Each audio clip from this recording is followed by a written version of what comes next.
Estimada Elma, es derecho procesal penal. El derecho procesal penal es distinto al derecho penal.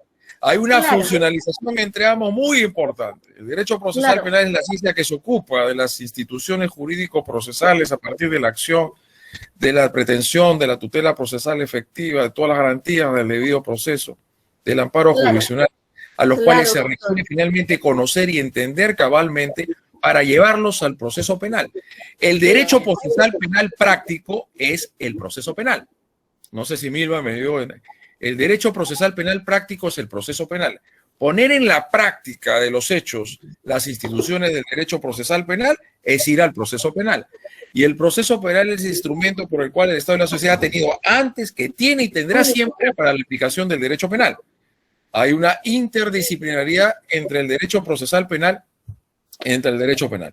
El objeto del proceso penal es una acción que se elige a dilucidar que si este hecho que se le atribuye a esta persona como imputado es jurídico penalmente relevante, es una acción o omisión atribuible a su esfera de organización personal, no hay una causa de justificación, y si ésta lo ha cometido como autor o participa. Eso tiene que dilucidarse en el objeto del proceso penal. Ese es el objeto de conocimiento y la materia de dilucidación o de controversia entre partes que se enfrentan y se confrontan en lo que es el Código Procesal Penal del 2004. Por eso que en antes he pretendido dar las líneas matrices o los fundamentos programáticos más importantes sobre el cual se afinca el Código Procesal Penal del 2004. No sé si me dejo entender con él. Sí, doctor, muchas gracias por escucharme. No, eso es. No, tú no tienes nada que agradecer, estimada Milva, es tu derecho. Y como abogado, de verdad, yo, como le repito, bueno, muchos hemos salido del pregrado con lo que aprendimos y hemos ejercido. Yo he ejercido derecho de familia, por ejemplo, y de derecho penal no entiendo nada, pero he venido a esta maestría con la esperanza de aprender, porque quiero aprender. Pero se está haciendo de una forma tan rápida. Sí, muy violento, como se dice, ¿no? Como violento la cosa, ¿no? Sí, de verdad que no tenemos tiempo de interiorizar lo que se nos va dando. Por ejemplo, en el curso pasado de Teoría del Delito, el doctor Palomino, excelente catedrático, de verdad me encantó. Qué bueno, pero lo que le suplicábamos era de que lo subiera a la plataforma las grabaciones de sus ponencias, porque somos personas adultas que trabajamos, que hacemos un montón de cosas y quizás no tenemos el tiempo de estar consecuentemente las 12 horas que dicta. Entonces perdemos la hilación para poderlo repasar, pero nunca lo pusieron, solamente de un solo día pusieron las ponencias. Y del resto hemos rogado, al menos yo he rogado, he suplicado, he llamado. Yo lo que puedo es buscar ponencias mías y compartirlas con enlace, ¿no? Con ustedes, no tengo ningún problema. Sí, doctor, y que quede, por ejemplo, grabadas sus ponencias para poderlo repasar, interiorizar, porque yo al menos quiero aprender derecho penal. ¿Qué tienes tú por derecho penal, Melba? ¿Para ti qué es el derecho penal? Es una ciencia que se encarga de identificar una acción cometida por una determinada persona si reúne las condiciones para ser tipificada como un delito, y de acuerdo a eso imponerle la sanción que se merezca, ¿no? Claro, el derecho penal tiene que ver con la aplicación del derecho, ¿no? La ley, y eso significa hacer un proceso de subsunción típica, ¿no? Conforme los alcances normativos, descriptivos. Es el derecho sancionador, ¿no? Ya, y ese acto luctuoso o esa conducta típica, ¿cómo es que la llevamos al proceso penal, Milva? ¿Qué vamos a hacer con esa conducta en el proceso penal? ¿Qué es lo que activa la persecución penal del Estado? ¿Qué es lo que activa la persecución penal del Estado? La comisión de un acto que está tipificado como delito porque va en contra de un bien jurídico tutelado por el Estado. Ya. Y esa tipificación de esa conducta tipificada como delito es objeto de conocimiento por los órganos de persecución penal, por parte del Ministerio Público y la Policía Nacional. Claro. Y con los principios de legalidad procesal, de oficialidad y de obligatoriedad del ejercicio de acción penal, se realiza una investigación, pesquisa, se realizan indagaciones, averiguaciones. Sobre eso versa el qué, el cómo y el cuándo. ¿Cuál es la finalidad de la investigación preparatoria? Le he enviado a Percy Percy se llama, creo. ¿Es Percy? No sé si, creo que me estoy equivocando. No, Cristian, ¿no? Y Cristian, a su vez, creo que les pueda replicar. ¿Cristian está? ¿Está Cristian? Sí, doctor, sí me encuentro presente. Cristian, ¿cómo estás? ¿Qué tal? Qué gusto. Cristian, he enviado a tu WhatsApp. ¿Qué les recomiendo a ustedes? ¿Usted tiene un grupo de WhatsApp? ¿De todos ustedes? Sí, doctor, manejamos un grupo de WhatsApp de todos los colegas presentes. ¿Tienen un WhatsApp grupal de todos ustedes? ¿De los Sí, alumnos? Compartan sí, todo el material, por favor, compartan todo el material que yo puedo extenderlo a ustedes, no solamente doctrinario, dogmático, sino también sobre todo jurisprudencial. Hoy en los últimos tiempos es la jurisprudencia que sienta finalmente la Corte Suprema, sobre todo en casaciones, doctrina jurisprudencial vinculante, que va afinando los criterios de interpretación de la ley penal, del derecho penal y del derecho procesal penal, ¿no? Como hablábamos un poco del tema del artículo sobre el principio acusatorio. A ver, ¿qué era el principio acusatorio? División de roles entre el juzgador y el persecutor. El que investiga quién es el persecutor del crimen. ¿Quién es el persecutor del crimen? Es el representante o la representante del Ministerio Público, ¿no? En un sistema acusatorio, el órgano jurisdiccional, ¿a qué debe dedicarse? A juzgar y a hacer ejecutar lo juzgado por usted o señora, la autora Milva o cualquiera de acá presente. ¿Y a qué se dedica antes de ello? No hace nada el juez, no, hace cosas muy importantes. Creo yo, y si les pregunto a ustedes, no se olviden que hay una práctica, al margen de lo que nos pueda asesorar de cara a futuro, nunca lo sabemos, y yo creo que ustedes tienen que estar cómodos, por eso vamos a tener que resolver algunas cosas, que finalmente el proceso penal tiende finalmente a ello, a indagar y averiguar el qué, el cómo y el cuándo se desarrolló y se cometió este acto luctuoso y quiénes intervinieron como autores o partícipes. Y entonces el juez decía, ¿cuál es lo más importante para usted en la reforma acusatoria? De tener un juez imparcial y objetivo. ¿Qué es lo que nos garantiza un juez imparcial y objetivo? A ver, ¿quién me dice? Que sea un juez, primero, que no se involucra en los poderes de dirección material del proceso. Por eso que ojo, al margen de que continuemos o no con esta cátedra, por favor desarrollen los puntos de tarea que les he encomendado. Resultan siendo consustanciales y fundamentales para dilucidar los diversos materias o objetos de estudio, este curso de Derecho Procesal Penal. ¿Ok? Estudien todo y busquen, por favor, material tanto bibliográfico como jurisprudencial. Para mí, la mejor garantía es la imparcialidad y objetividad del juez de juicio. Primero, porque no se involucra en los poderes de dirección en materia de proceso. Sin embargo, el juez de investigación preparatoria, ¿en qué se convierte en la investigación? En garante de los derechos y las libertades fundamentales. Toda medida que suponga restricción o limitación o privación a derechos y libertades fundamentales tiene que estar debidamente autorizado por el juez competente, en base al principio de jurisdiccionalidad. Si bien es cierto, podemos decir lo siguiente, lo ponemos acá. ¿Les parece cómodo cuando escribo en el chat? Sí, doctor, está bien. Si alguien lo puede grabar todo eso, registrar sería, pero magnífico. O sea, por un lado, tenemos el principio de jurisdiccionalidad. Toda medida que suponga afectación, restricción o privación de derechos y libertades fundamentales requiere de una resolución judicial debidamente motivada por el juez competente. No se olviden que la Corte Suprema y también el Tribunal Constitucional han señalado claramente, ojo, pero también por parte de ustedes no se olviden algo muy importante. Yo he colgado ya de días atrás bastante material, y ese material bastante que he colgado no está de decoración, no es de ornato para ustedes. Tienen que en la medida de lo posible tratar de bajarlo. Para mí no es muy viable leer digitalmente y yo lo procedo a imprimir.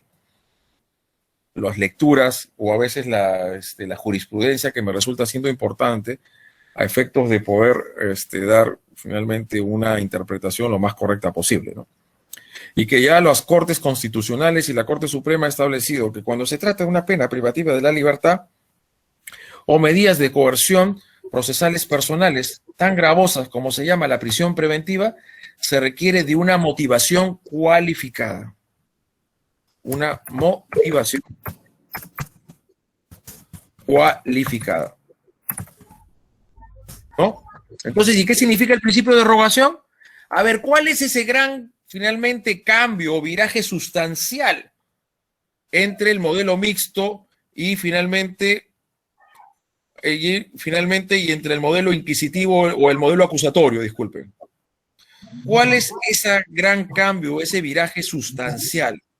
¿Ah? De que, por ejemplo, las medidas de coerción y la iniciación del proceso penal obedecía en el modelo mixto a una decisión típicamente. ¿Cómo se aperturaba el proceso penal? A través del dictado. Mandato de detención. No, pero el proceso penal, ¿cómo se iniciaba? ¿El auto de apertura de instrucción? Claro, un auto apertorio, era de un juez, no era de un fiscal. En el auto apertorio de instrucción, hasta antes de la reforma producida, o mejor dicho, por la ley 30.076, ¿qué significaba? Significaba de que el juez podía hacer varias cosas. Una de ellas, dictar detención preventiva de oficio, ¿o no? ¿Podía hacer eso? Sí, doctor, el llamado mandato de detención, ¿no? Detención preventiva se llamaba, ¿no? No se decía prisión preventiva, ¿no? Mandato de detención. Y era de oficio. Y sin algo muy importante que hemos tratado de sostener y estructurar, finalmente, programáticamente hablando, dentro de un ámbito muy principista. ¿A qué me refiero con ello? Que toda incidencia procesal, que toda finalmente pedidos o finalmente que tenga las partes en el proceso penal, tiene que resolverse luego finalmente de una audiencia. La oralidad constituye el instrumento, el medio por el cual las partes se dirigen al señor juez en el ámbito de una solicitud de una determinada petición o una determinada pretensión.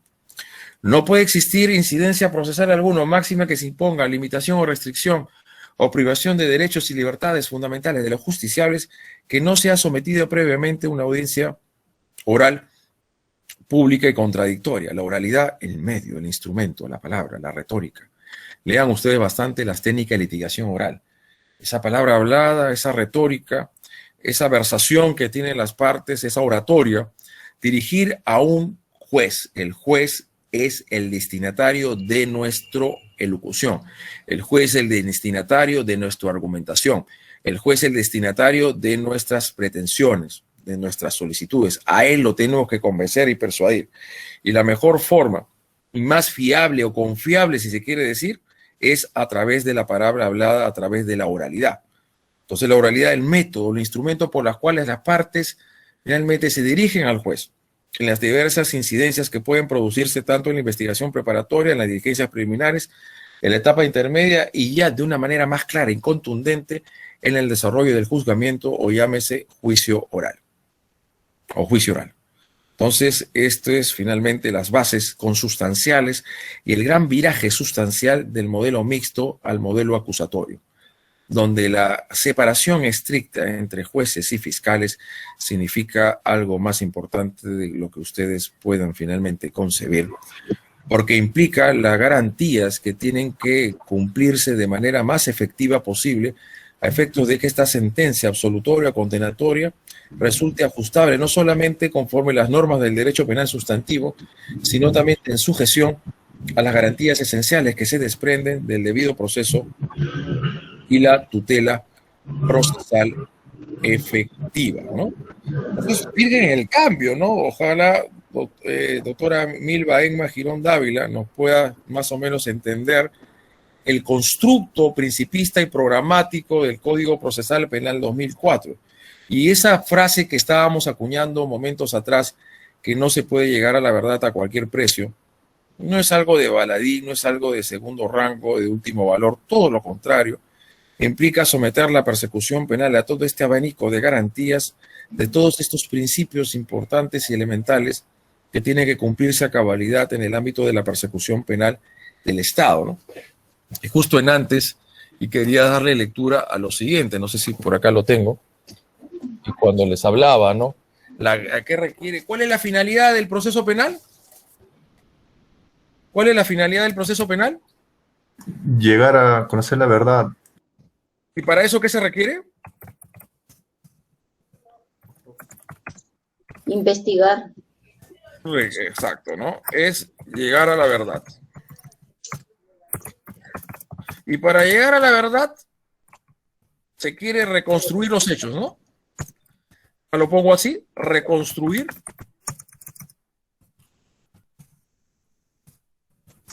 los presuntos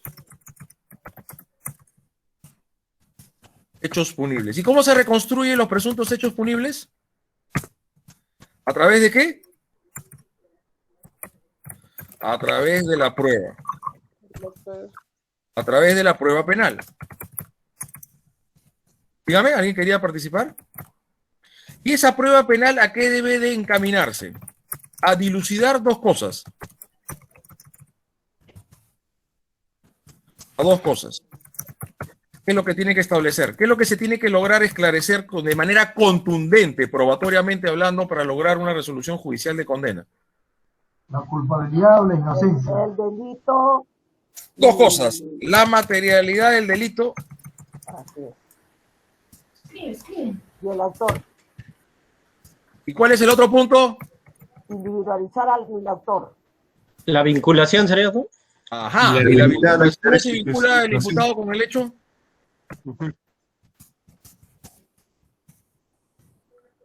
¿Y la responsabilidad penal del imputado? Con las pruebas se les vincula, autor. Lógico. ¿A título de qué? De autor o partícipe. No se olviden que el representante del Ministerio Público... Sí, dime. Dime. Título de autor, doctor, partícipe. Exacto. El representante del Ministerio Público está en la obligación de cumplir con qué garantía.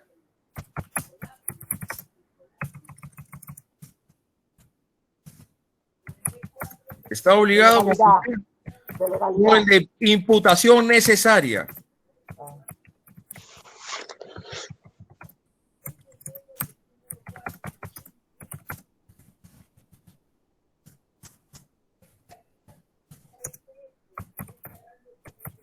Imputación necesaria.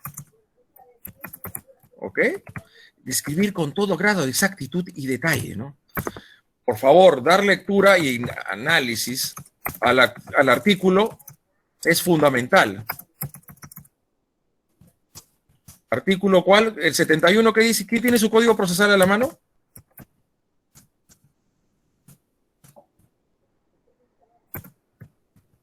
Derechos del imputado, autor.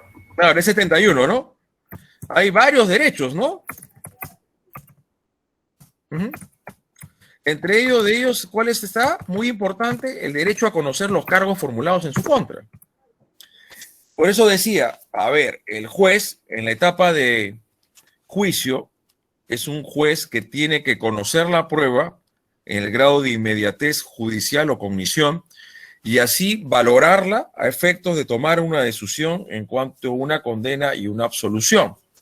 En el ámbito de la investigación preparatoria se convierte en juez garante de los derechos fundamentales del justo, sobre todo el imputado. Yo soy de la idea que tal vez se debería ampliar también el tema de los derechos de la víctima, constituido o no esta en actor civil, ¿no? Constituida en actor civil. Por lo tanto, cuando estos derechos no son cumplidos a cabalidad, sobre todo por los órganos de persecución penal, es que este Código Procesal Penal ha hecho que este juez de investigación preparatoria, ¿cómo se llama en Chile? Juez de garantías, ¿no? ¿Qué pasa cuando el fiscal está un poco alargando la cosa? ¿Alargando qué cosa? Las diligencias preliminares. Ha declarado complejas las diligencias preliminares, pero no hay realmente un grado de fundamentación, de justificación necesario sobre ello.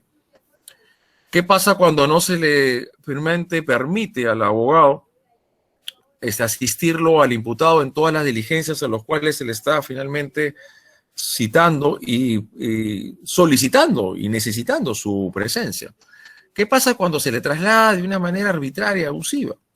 ¿Cómo es que se puede finalmente garantizar estos derechos? Como dice Jelinek, dentro del ámbito doctrinal, del punto positivo, es finalmente el reconocimiento de estos derechos y libertades fundamentales en la ley y el ordenamiento jurídico.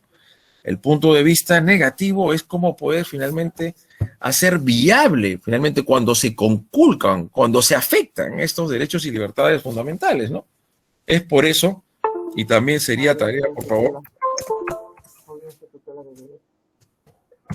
tarea, acá a veces se me va, no se preocupen.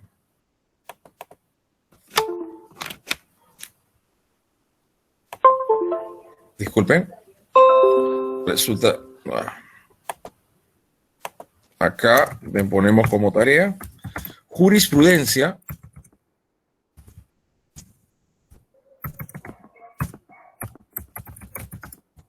sobre la audiencia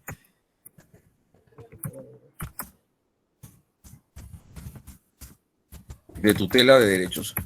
Ustedes cuando son abogados y antes del Código Procesal Penal de 2004, dependiendo de dónde se encuentran situados finalmente en el país, pues se recibía finalmente un mandato de detención preventiva que no estaba debidamente fundamentado, argumentado, motivado, cuando no se cumplía con el principio de imputación necesaria, ¿no? Cuando se afectaban de manera clara y evidente, notoria, los derechos procesales reconocidos en la Constitución Política del Estado. ¿A quién acudían? ¿Al qué juez? Al juez constitucional, ¿no? A través de un proceso de habeas corpus. Ahora, ¿la cosa es distinta o no? Yo les hago la pregunta.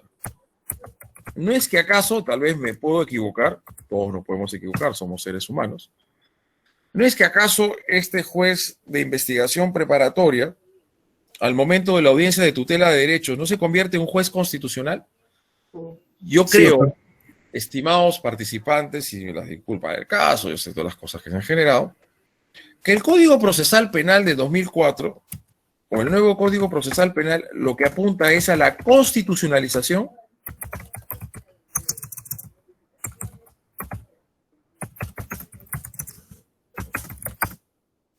del proceso penal.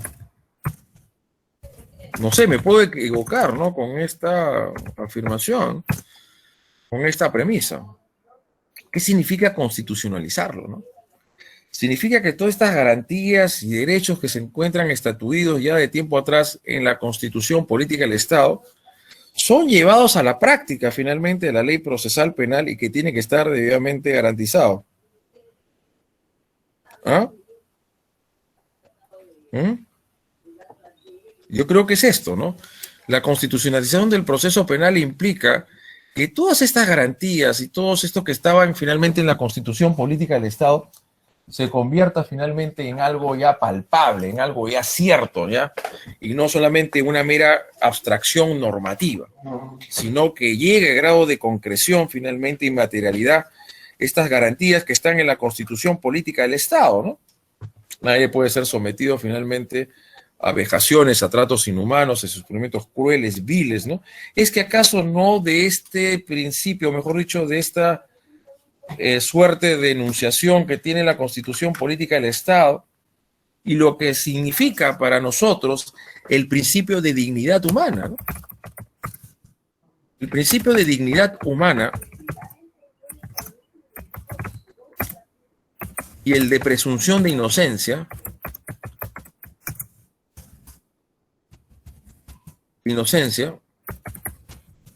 es lo que establece la base programática y fundamental de todo lo que se conoce como la prueba prohibida. ¿Ok? Entonces hay que encontrar las estructuras basilares. Creo que siempre hay un ámbito filosófico al derecho. ¿Están estudiando también filosofía del derecho? No. ¿Luego tienen en alguno de los ciclos tienen? No, no está incluido en la currícula. No está, lo que es filosofía del derecho, ¿no? Entonces hablamos de la constitucionalización del proceso penal, y constitucionalizarlo es hacer que estas garantías, finalmente este crisol de garantías, formen parte y se afinquen finalmente en el título preliminar del Código Procesal Penal. Este es el gran cambio, el viraje sustancial entre el modelo mixto en el Código de Procedimientos Penales de 1940, con lo que implica este Código Procesal Penal del 2004 de implementación ya casi última, estamos ya acabando en el último tramo en cuanto a los distritos judiciales y fiscales de Lima Sur y de Lima Centro, ¿no? Entonces, para mí esto implica el modelo acusatorio y la constitucionalización del proceso penal. Para mí la mayor garantía es un juez que no se involucre en los poderes de dirección material del proceso y que a su vez tengamos un juez de garantías, un juez de investigación preparatoria y un juez de juicio. A ver, ¿cuáles son las funciones del juez de la investigación preparatoria? A ver, uno a uno, todos juntos. ¿Cuáles son estas funciones? Garantizar la legalidad del proceso, sería controlando las actuaciones del fiscal de tal manera que no se vulneren. Muy bien, por supuesto.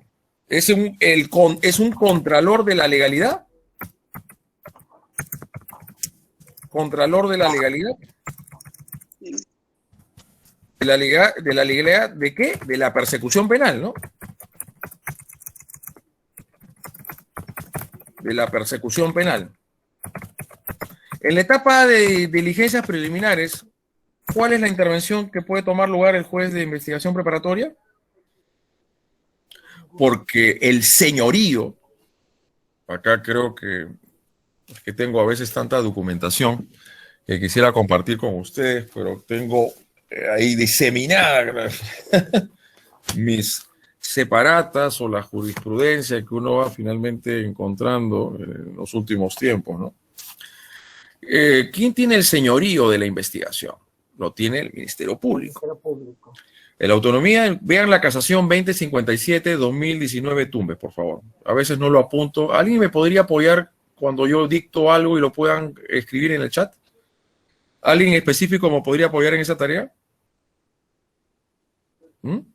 ¿Podrían, por favor, colocar la casación 2057-2019 Tumbes, si fuesen tan amables? Y dice lo siguiente. Goza de reconocimiento constitucional conforme consta en los incisos 4 y 5 de su artículo 159, que dan cuenta de que entre sus funciones se halla la de conducir desde sus inicios la investigación del delito y ejercitar la acción penal.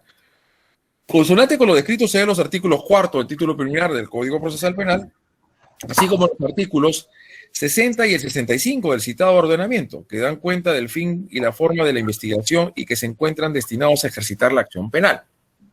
Sin embargo, su ejercicio no es limitado y absoluto, se halla sujeto a atribuciones y obligaciones, así como el control del juez de la investigación preparatoria de conformidad con el inciso quinto del artículo 29. ¿Qué dice el inciso quinto del artículo 29 del Código Procesal Penal? A ver, apóyenme, vamos todos de la mano, por favor, a hacer la clase.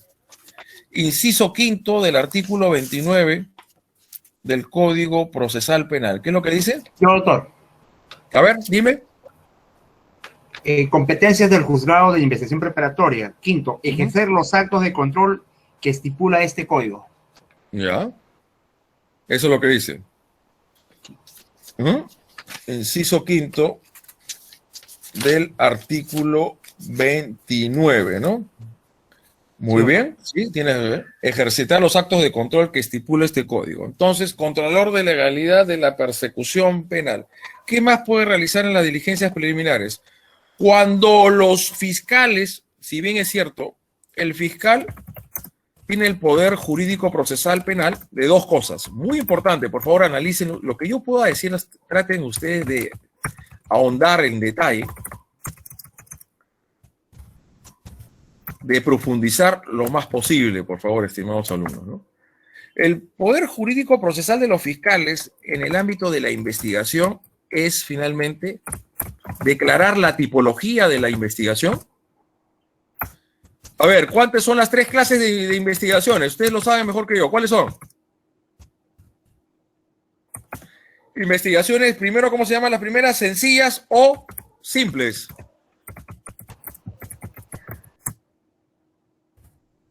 Las segundas, ¿cómo se llaman?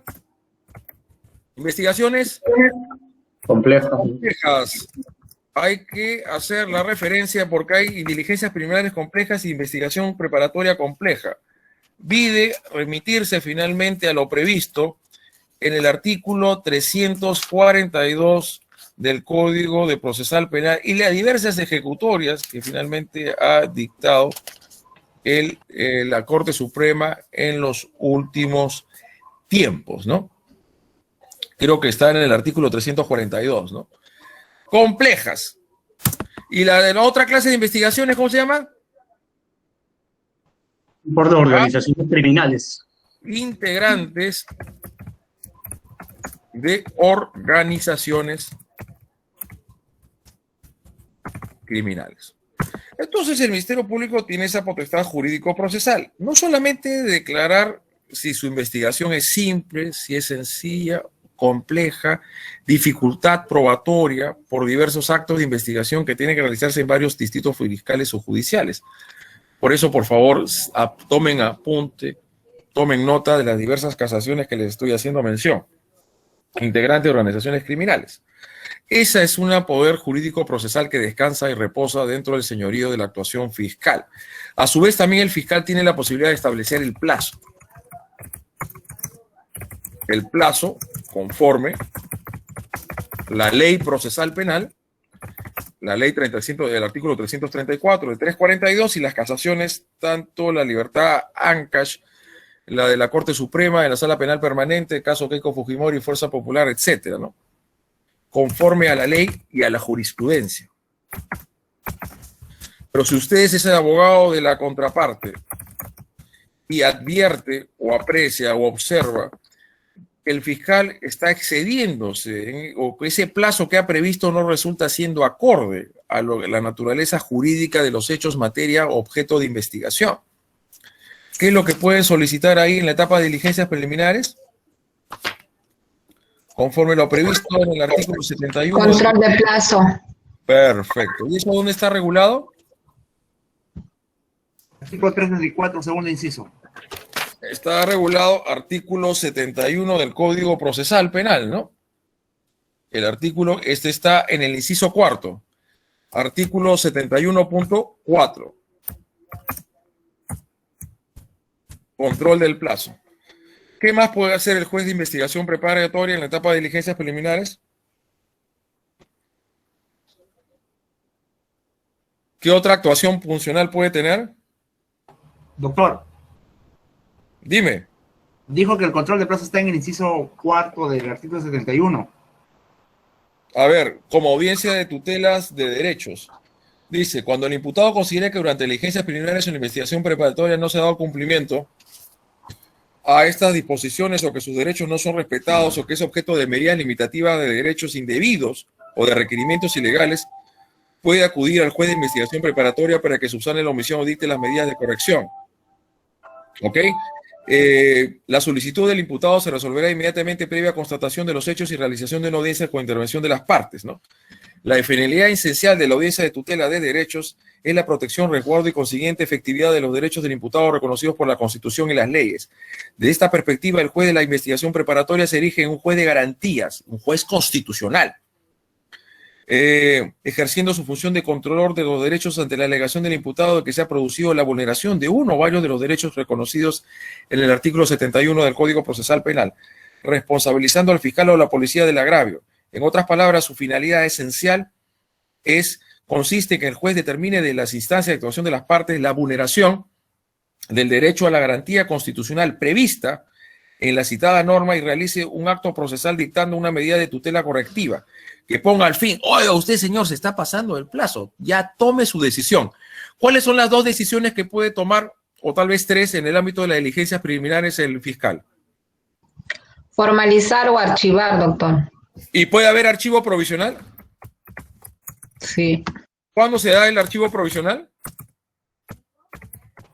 Cuando no sea individualizado a la persona. Cuando hay evidencias, sospecha reveladora de la materialidad del delito, pero no ha logrado recabar evidencia con respecto a la responsabilidad penal del imputado. Esta creo que lo tenemos conforme lo previsto en el artículo, me parece, 334. Sí, doctor. ¿No? 334, sí. Calificación, induciendo metido, el tercero, ¿no? El caso que el hecho fue ese delictuoso y la acción penal hubiese prescrito, pero faltara la identificación del autor o partícipe, ordenará la intervención de la policía. Por favor, también ver diferencia o distinción entre individualización y identificación del imputado.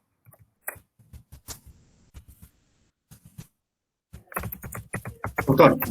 Sí, te escucho. En el sentido que nos estaba señalando respecto al control de plazo en diligencias preliminares, ello me parece que también se corresponde con el numeral 2 del artículo 334, ¿no? Donde más específicamente nos señala quien se considere afectado por una excesiva duración de las diligencias preliminares va a solicitar su término o acudir en todo caso al juez de garantías, ¿no? Muy bien, sí, gracias, ¿no? La vez que la clase la hacemos juntos. Es el artículo 334. 334.2, ¿no? Sí. El plazo de la diligencia primera es de 60 días, eso fue la reforma de la ley 30.076, pero puede fijar un plazo distinto conforme las características y naturaleza del caso del 8 materia de investigación, ¿no? Y si el afectado por una excesiva duración de las diligencias preliminares, solicitará al fiscal al término y dicte la disposición que corresponda.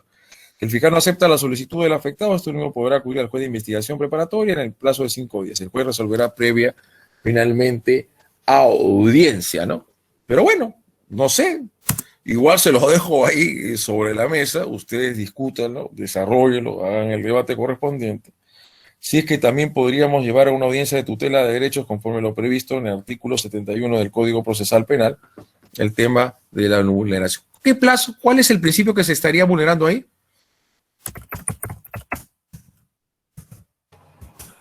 El plazo razonable. Para establecer si estamos en el plazo razonable, tenemos que fijarlo de un punto de vista objetivo y subjetivo. De un vista subjetivo, tenemos que analizar la actividad de ¿quién?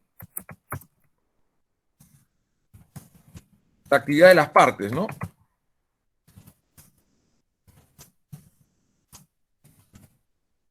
Tanto del Ministerio Público como del imputado y su defensa, ¿no? Bueno, no sé si el tema del COVID-19, la pandemia, la suspensión o paralización que se dio entre marzo casi hasta mayo, no sé si ya casi junio, significó la imposibilidad de la actuación de determinadas actuaciones procesales, ¿no? Al margen de que ya después en el interín el Poder Judicial y luego el Ministerio Público fue desarrollando algunas directivas y algunas circulares a efectos de cómo realizar las actividades ahora virtuales, ¿no? Subjetivo, la actividad de las partes, también del imputado, con ciertas conductas, ¿cómo se llaman estas conductas? Obstruccionistas, ¿no? Inoficiosas, dilatorias, maliciosas, como dice el Tribunal Constitucional, ¿no? No en vano cuando se quiere también someter a control la prisión preventiva, en el ámbito también de la cesación de la prisión preventiva o de la misma, otros instrumentos impugnativos que al respecto se puedan finalmente imponer o incoar, lo tenemos con respecto al artículo 275, ¿no? No, sí, el 275, el cómputo del plazo de la prisión preventiva, ¿no? No, disculpen, creo que ¿cuál es la actividad del imputado? El 274, 275. No se tendrá en cuenta para el cómputo de los plazos de la prisión preventiva el tipo que las causas sufridas de dilaciones maliciosas atribuibles al imputado a su defensa, ¿no?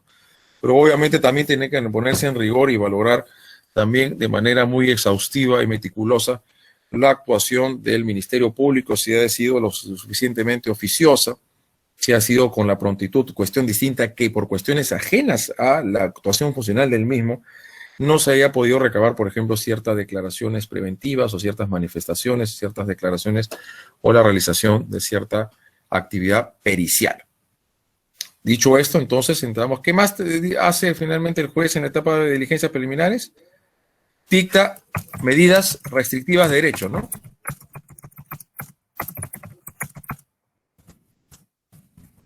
Existen dos planos distintos de derechos fundamentales.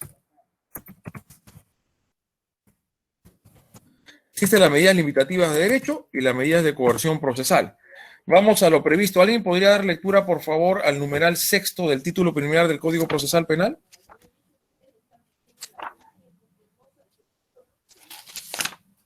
¿Alguien podría dar lectura, por favor? Al numeral, a ver si es el quinto. Yo, doctor. Por favor, sí, con mucho gusto. Las medidas que limitan derechos fundamentales, salvo las excepciones previstas en la Constitución, solo podrán dictarse por la autoridad judicial en el modo, forma y con las garantías previstas por la ley.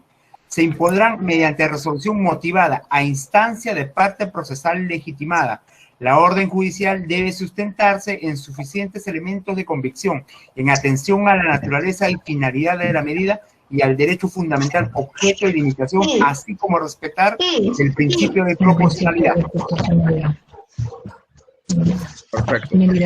No, mi amor. Por favor, no se olviden. Ahora vamos a ver dónde está el 1348. El título preliminar, ¿no?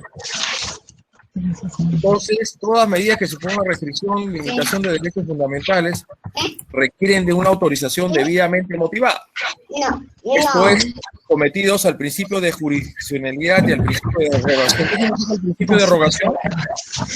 268. Doctores, disculpen, tienen algunos el micrófono encendido, no se puede oír bien al catedrático. Recurso de apelación. ¿Qué significa el principio de derogación? ¿El principio de qué? Doctora Bautista, tiene prendido su micro. Doctora Jacqueline. A ver. ¿Qué significa el principio de derogación? Que se requiere la solicitud del sujeto legitimado. El único sujeto procesal legitimado para solicitar las medidas de restricción, privación o derechos, de privación, restricción o limitación de derechos fundamentales del injusticiable, el imputado, es el Ministerio Público. Con respecto a la afectación o privación o afectación de libre disponibilidad de los bienes o afectación del patrimonio del imputado y el tercero civil responsable, puede también hacerlo el fiscal y también el agraviado constituido en actor civil. Si bien es cierto, para poder afectar derechos y privar derechos fundamentales, se requiere de una autorización judicial debidamente fundamentada, ¿puede haber excepciones a la regla o no? Puede ser que en algunos casos, por peligro de urgencia o peligro en la demora, el policía o el Ministerio Público pueda realizar, por ejemplo, un allanamiento domiciliario o algún tipo de control de videovigilancia, o puedan realizar un registro personal, o puedan efectuar directamente una intervención corporal sin necesidad de haber obtenido una resolución jurisdiccional habilitante para ello. Doctor, Sí. ¿podría ser en caso Sí. de flagrancia? De cierta manera, la flagrancia habilita todo ello, ¿no? Al Ministerio Público, bueno, supuestamente conjuntamente con la policía. ¿Alguien puede dar cuenta del artículo, puede leer el artículo 203, inciso 3, disculpen? ¿Qué artículo dice, profesor? El 203.3.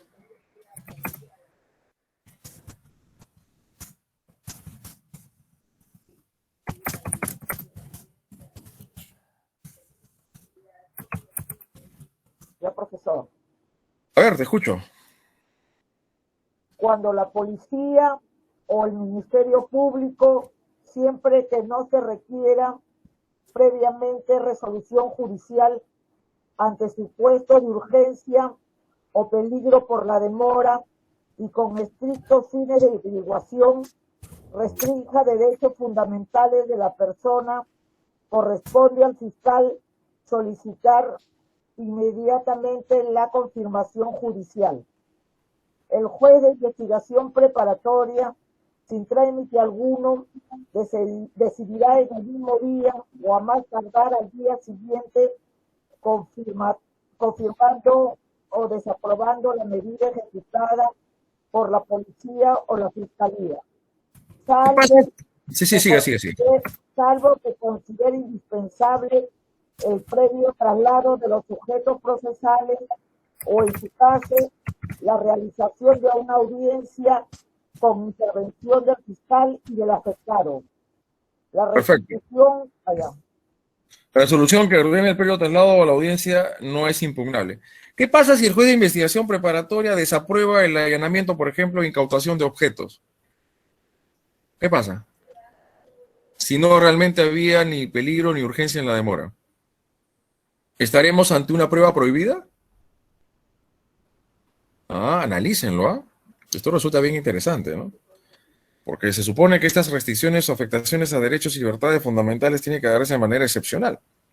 Y sobre la base, hay un principio que me parece que casi se me iba antes de terminar la clase de olvidar, ¿no? Lo que es el principio de intervención indiciaria, ¿no?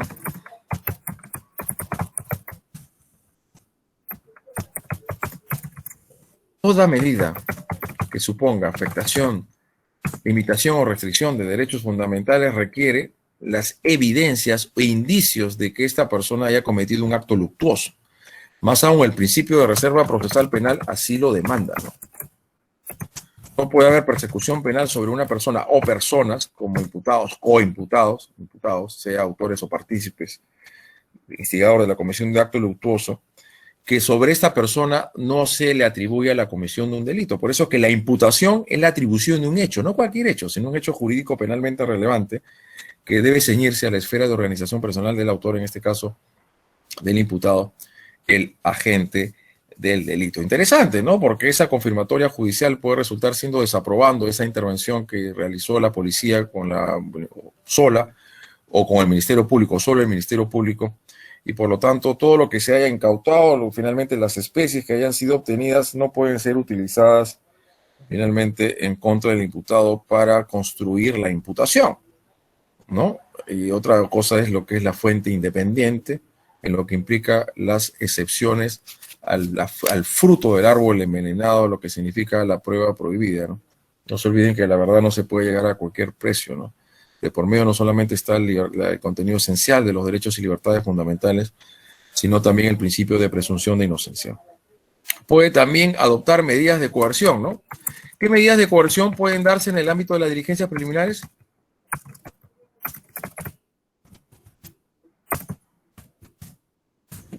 ¿Cuál es esa institución tan fundamental que tenemos en nuestros códigos procesales penales o de procedimientos hace mucho tiempo, que permite finalmente a los órganos policiales intervenir a una persona y privarlo de su libertad sin tener un mandato autoritativo por el juez?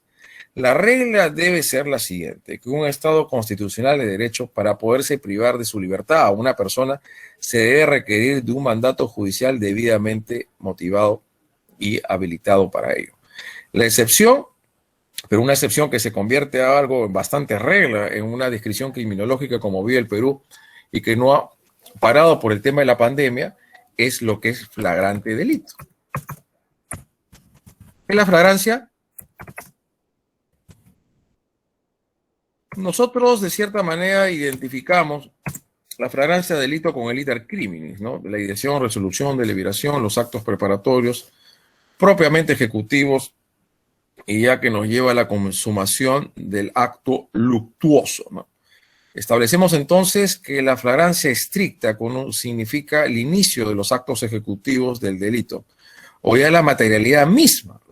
Los delitos de tenencia, vean finalmente el Tribunal Constitucional, los delitos de posesión o mera tenencia, como drogas prohibidas, su microcomercialización, o lo que es la tenencia ilegal de armas, ¿no? En lo que es el delito permanente, ¿no? Si esto habilita o no a la policía a poder ejecutar una detención en cualquier momento con la persona que estaría cometiendo algunos de estos actos luctuosos. Flagrancia estricta y la cuasi flagrancia luego de que el delito se ha cometido, pero es este autor o partícipe intervenido en las inmediaciones del lugar de los hechos. Existen dos nexos que tienen que cubrirse en la flagrancia delictiva. Nexo de inmediatez. Personal y personal. Temporal y personal. Muy bien. Muy bien. Creo que acá nuestro amigo que aquí ha intervenido sabe bastante a lo que nos estamos refiriendo en este momento. Nexo de inmediatez, finalmente temporal, personal. Esto es ni bien se ha producido el acto luctuoso, y también con las especies, evidencias o los medios comisivos que van a ser incorporados como prueba material y van a ser oralizados o reconocidos, identificados en la estación probatoria del juicio del proceso penal que corresponda, ¿no? Por favor, revisar todas las reformas del artículo 259, ¿no? Porque a la cuasi flagrancia o la flagrancia estricta se ha sumado la flagrancia presunta, ¿no? Y la flagrancia presunta parte, creo que, dos supuestos, ¿no? La flagrancia presunta, casi pongo supuesta, me estaba equivocando. Conforme el artículo 259 finalmente de nuestro Código Procesal Penal. Luego de haber huido, luego de esta finalmente situación, y lo que se señala en el 259, que el agente, el hecho punible, disculpen, el agente ha sido identificado inmediatamente después de la perpetración del hecho punible, sea por el agraviado o por otra persona que haya presentado el hecho por medios audiovisuales, dispositivos, equipos con cuya tecnología se haya registrado su imagen. El agente se ha encontrado dentro de las 24 horas después de la perpetración del delito con efectos e instrumentos procedentes de aquel o hubiera sido empleados para cometerlo o con señales del mismo, con vestigios o instrumentos del mismo. Un segundo, por favor, quiero recibir una llamada.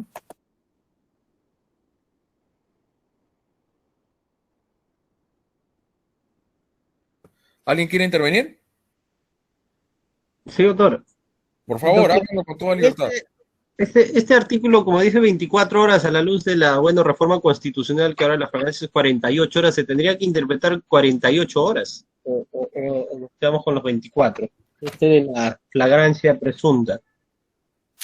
El 259, sí, pues descubierto la realización, acaba de cometerlo y desde la perpetración del hecho punible, y es encontrado dentro de las 24 horas, encontrado de las 24 horas, ¿no? Y ahora con la reforma de la Constitución es 48, ¿no? Doctor, pareciera que hay un tema que hay que dilucidar. Una cosa es la flagrancia del hecho, que dura 24 horas, y otra, yo entiendo, que es la duración de la detención, una vez que se haya dado, ¿no? Y entiendo que esa reforma constitucional se ha dado en el ámbito de la duración del plazo de la detención, no en el ámbito de la duración de la flagrancia. Entonces creo que es ese tema, ¿no? Es diferente.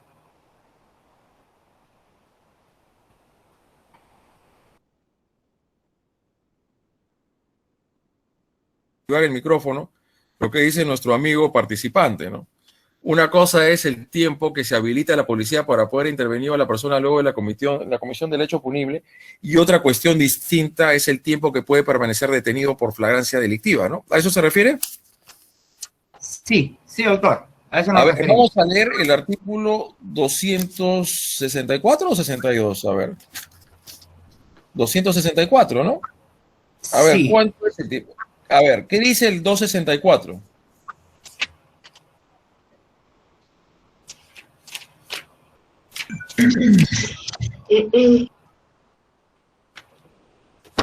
El inciso 1, la detención policial solo dura un plazo de 24 horas o del término de la distancia. Entiendo que hay una, doctor, como usted lo dijo, una reforma constitucional, la ampliación del plazo de la... ¿Perdón? La 2355, me parece. Sí, siga, por favor, siga. ¿El mismo 264, autor? No, a ver, por ejemplo, mejor dicho, ¿existe armonía y sistematicidad en lo previsto en el artículo 264, inciso primero, con lo que va en la Constitución Política del Estado? No. ¿Debió haber sido un tipo de reforma? Se ha reformado la Constitución, pero no se ha trasladado dicha reforma al Código. Creo que ahí se ha quedado eso. Ahí en la Constitución ya se ha cambiado.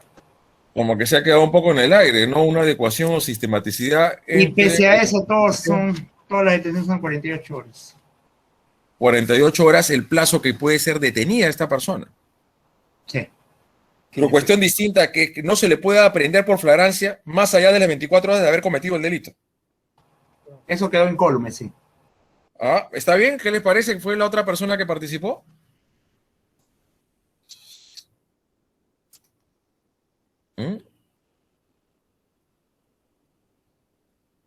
Y vean lo que dice el inciso séptimo del artículo 264. A requerir el fiscal en los casos anteriores, luego finalmente que hay una detención en flagrancia, la prisión preventiva del imputado o la detención se mantiene hasta la realización de la audiencia en el plazo de 48 horas. De 48 horas. Entonces, el plazo perentorio de mantener la persona detenida por flagrancia estricta, cuasi flagrancia, flagrancia presunta es 48. Pero no puede ir, no, es que no podríamos, y creo que se disculpen, me quedé un poco en el análisis, no podríamos habilitar 48 horas después de haber cometido el delito para poder ser detenido, porque ya estaríamos violentando ¿cuál de los principios, estimados amigos? De inmediatez. Y de inmediatez, ¿no? Pues ya la cosa estaría finalmente demasiado extenso.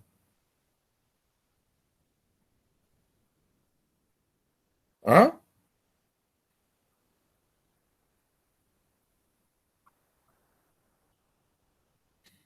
¿Ah? Entonces hay que tener un poco de cuidado, ¿no? Y muy bien, ¿cómo se llama la persona, el doctor que intervino, por favor, su nombre? José Luis Cotrado, doctor. José Luis, muy bien, no, creo que la acotación venía de cajón, ¿no? Una cosa será ver cuál era el tiempo que finalmente que se puede habilitar para que la persona pueda ser detenida por flagrancia de delito, y cuestión distinta a saber es el tiempo que puede estar privado de su libertad en mérito a flagrancia, ¿no? Vayamos a ver entonces, esto significaría propiamente las 48 horas, porque ese tiempo, y ustedes saben los problemas que se producen o se han producido durante tiempo entre la policía y el Ministerio Público y el juez, que uno se demora, no va con las papeletas de detención, el fiscal lo pone a disposición del juzgado, pasando ya el tiempo finalmente de los 48 horas, y bueno, las cosas se complican, ¿no? Porque si lo que quiere el fiscal es mantener privado de su libertad y por más tiempo al imputado, tiene que formalizar investigación preparatoria, a menos que solicite la convalidación de la detención, ¿no? El inciso segundo del 264, la detención preliminar durará 72 horas, excepcionalmente, preliminar judicial, si sustituyen los requisitos establecidos en el numeral primero del artículo 261 del presente código y se presentan circunstancias de especial complejidad de la investigación, puede durar un plazo máximo de 7 días. También tarea, estimados amigos, es finalmente distinguir la detención en flagrancia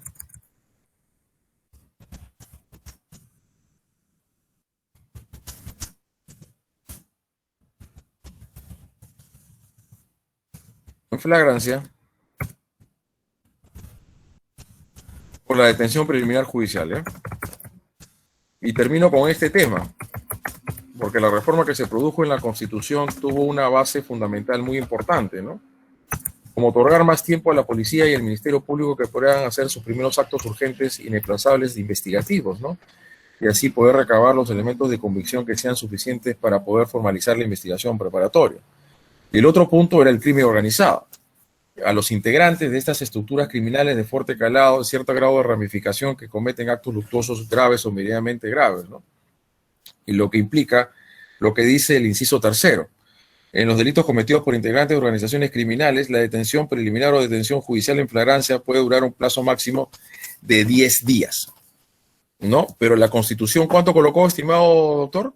Cotrado Coello, creo que fue el que intervino. Sí, doctor. ¿Cuánto es el plazo que establece la Constitución a integrantes de organizaciones criminales? Perdón, 15 días. ¿Y el Código Procesal Penal cuánto se estipula? Creo que eso no lo... 10 días. Sí. Entonces, ¿cuál se aplica? ¿10 o 15? 15, doctor. Yo creo que 10, no sé, tal vez yo me estoy equivocando, ¿no? Me he equivocado, sí. El hecho de que yo sea el profesor no significa que no me pueda equivocar, ¿no? Entonces hay que establecer las bases, y donde yo he establecido, algunos finalmente he visto algunas investigaciones sobre estos integrantes, supuestamente el cuello blanco, los cuellos de... ¿Cómo se llaman estos? Cuellos blancos del puerto. El puerto, ¿no? Disculpen. Y otras finalmente, o presuntas organizaciones criminales, eran lo que se habían aplicado serán 10 o 15, 10 y no 15 días. ¿Qué se aplica? Y ahí viene también, con esto termino, por favor. ¿Le aplica la Constitución o la Ley Procesal Penal? La ley procesal, doctor. Nulo coactio sine lege. ¿La Constitución política del Estado es autoaplicativa o heteroaplicativa? Heteroaplicativa, doctor.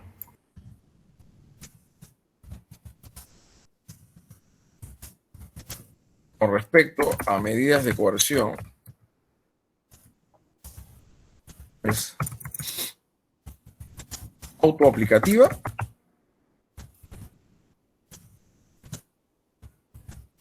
O heteroaplicativa. Doctor, yo creo que estamos en un marco de un proceso penal garantista. Se tendría que aplicar en todo caso la norma que garantiza más el derecho del investigado. Entonces se aplicaría el plazo menor, considero yo. Sí, está bien. Yo creo que es un criterio bastante entendible y bastante respetable, ¿no? Yo creo en el nulo coactio sine lege, ¿no? Que toda medida de restricción o privación de derechos fundamentales debe estar prevista en la ley procesal penal. Así lo ha dicho en la casación de Gregorio Santos, la Sala Penal Permanente de la Corte Suprema. Dicho esto, hay cuestiones ya que personales que tengo que asumir ahorita. ¿Ha quedado claro cuáles son todas las tareas que tenemos? Por favor. Doctor, no sé si podría indicarnos nuevamente algunas cositas no quedaron claras. A ver, pues lo que pasa es que entré a estoy en otra grabación, no estoy en el anterior. Creo que hubo una persona que sí grabó todo lo que pusimos. O sea, todo está en el chat, doctor. O sea, sí, lo que pasa es que está en el otro chat y estoy en otro ahora. Ese es el problema. Doctor, bueno, la duda que yo personalmente tenía sobre todas las tareas que ha dejado, vamos a revisar y todo ello, y quería preguntarle si eso va a ser materia ¿de evaluación? No, claro, va a ser materia de debate mañana oralmente o vamos a presentar un trabajo escrito. No, oral, puede ser que se presente, luego yo mañana les voy a dar las bases de lo que tienen que exponer ustedes. Hay otro trabajo para mañana colgado en el Classroom. Entonces, sí. Me imagino que ese eso no va a ser. Es una evaluación, esa es una evaluación. Ya, doctor, me queda claro entonces. No, lo de ahora es para debatir, porque vuelvo a reiterar, hay que discutir, hay que argumentar, hay que sustentar sobre las diversas instituciones jurídico-procesales que nos involucran, ¿no? Y nos definen finalmente un desarrollo tanto dogmático, doctrinal como jurisprudencial. Bueno, dicho esto, entonces, espero que hayan quedado grabados. No sé quién me estaba apoyando hasta hace un tiempo atrás. Roger, ¿no? ¿Está Roger? ¿Está el doctor Roger? Roger, ¿está? Uy, se ha fugado Roger, ya no está, ¿ya ves? Doctor, disculpe, con relación al foro que indicó al inicio de su clase, ¿se va a presentar en PDF o no? Sí, claro, presenten el documento, no hay problema. ¿Ya lo hicieron? ¿Ya lo colgaron? Estamos en eso, por eso queríamos confirmar. Claro, cuélguenlo, no hay problema, cuélguenlo. Doctor. Cualquier cosa yo voy a hablar con la coordinadora para que pueda habilitar más tiempo para ello. Doctor, doctor, disculpe, respecto a lo del foro, ¿qué es lo que tenemos que responder? Su posición o finalmente leer lo que dice su otro compañero, ¿no? Dentro de, creo que las reformas que se han producido, es lo que pregunto, ¿no? Un grupo de preguntas. No, es un pensamiento, es su postura, ¿no? No se haga mayor preocupación, doctora Mirva. No se haga mayor preocupación. Es como decir un termómetro, un sismógrafo de formas que tienen ustedes la presentación sobre estos diversos temas que estamos desarrollando del día de hoy. Doctor, otra cosa. Usted ha colgado temas sobre la primera semana, segunda semana, tercera semana, son los temas que vamos a tratar, ¿verdad? Sí. Pero no está completo. Falta la semana 5, la semana 6, la semana 8, 9 y 10. Me imagino que un tema relacionado con los siguientes. Hay que ver eso, pero... Porque, bueno, voy a ver eso con la dirección de posgrado, ¿ya? Sí, falta la semana 5, 6, 8, 9 y 10. ¿Son 10 semanas? No, son 15. Pero entre ellas falta la semana 5, 6, 8, 9 y 10. Son 15 semanas del curso. Sí. Ya, no se preocupe, yo si hay algo que falta lo vamos a completar. El curso está dividido en 15 semanas. Pero como le repito, las semanas 5, 6, 8, 9 y 10... ¿Ustedes siguen arrastrando también el curso anterior de teoría del delito? ¿Cómo? ¿El de la teoría del delito ya culminaron ese curso? Ya terminó, doctor. Sí, culminó. ¿Y cuánto tiempo duró? 3 domingos. Un mes, doctor. 3 domingos y 3 Un mes, doctor. Lo que pasa es que acá hay solamente presenciales son 2 semanas.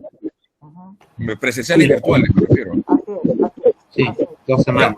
No se preocupen, a ver, voy a ver si lo que falta sobre esto. Y mañana vamos a también conversar con toda sinceridad para ver cómo hacemos lo que resta dentro de la siguiente semana de lo que es el tema